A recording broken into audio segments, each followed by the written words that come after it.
What's up, guys? It's Chris back with another watch video, and today we are talking about a new release from Omega, the Omega Seamaster Aqua Terra Ultralight. And Omega is saying this watch is aimed at professional athletes like golfers who are looking for an ultralight watch, and this one is an ultralight watch weighing in at only 55 grams. However, it does cost a whopping $48,000. So I'm going to get into the reasons why I think that watch costs this much. However, first I'll run through some of the specs and the materials, and then we'll come back to the price. So the Omega Seamaster Aqua Terra Ultralight is made out of ultralight gamma titanium, which is an extremely strong, high heat tolerance, lightweight titanium, and it's often used in high performance engines for spacecraft, aircraft, and race cars. It has a thinner dial which uses less material, and again, an effort to save weight. No date, so there's no date function. Again, another effort to save weight. It has a push-in, pull-out telescoping crown. So essentially you push in the crown, it pops out. You can then change the time. Then you push it back in and it sits flush with the case. Although Omega is not the first to do this, it's a really beneficial feature because obviously, like I said, it sits flush with the case, so it looks really good. And since this is meant for golfers, a crown is not there to actually dig into your wrist. And also, you don't need crown guards because the crown is sitting essentially inside the case. So, the movement. Again, in keeping with that super lightweight theme, it's all new movement, manually wound caliber 8928, which is fully constructed of ceramitized titanium, which is ceramic coated titanium.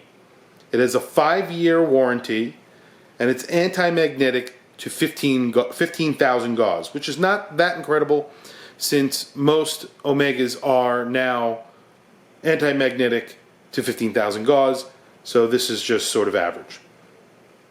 It is 41 millimeters, and it has 150 meters water resistance.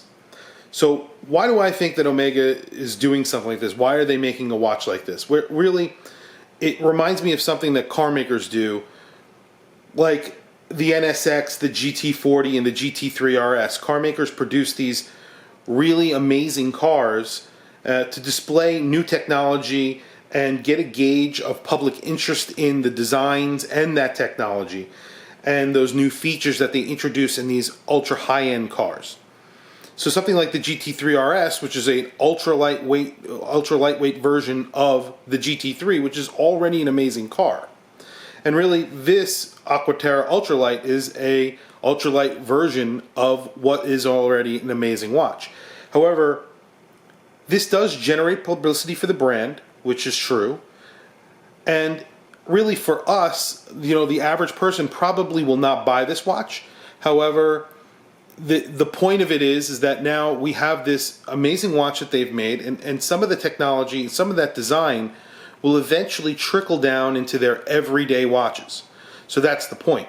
So ABS and all these other features that originally started out in race cars and these ultra high-end cars made by car manufacturers from Mercedes to Porsche to BMW to Ford, and those technologies are developed for those cars and eventually make it into their Ford Explorer or their BMW 3 Series.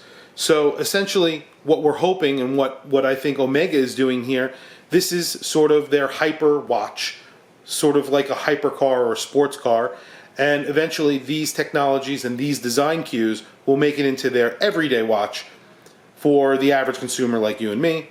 And this won't be at a hefty price, hopefully, at that time when they are brought into the their mid-range and lower range models. So anyway, tell me what you think of this watch and what you think about what I'm proposing here, and saying that basically Omega is trying to make a hyper watch, and they're displaying a lot of the technologies and the design cues for the future. Either way, please add a comment, and please like and subscribe if you have not. It is much appreciated and very helpful. And thank you for logging on.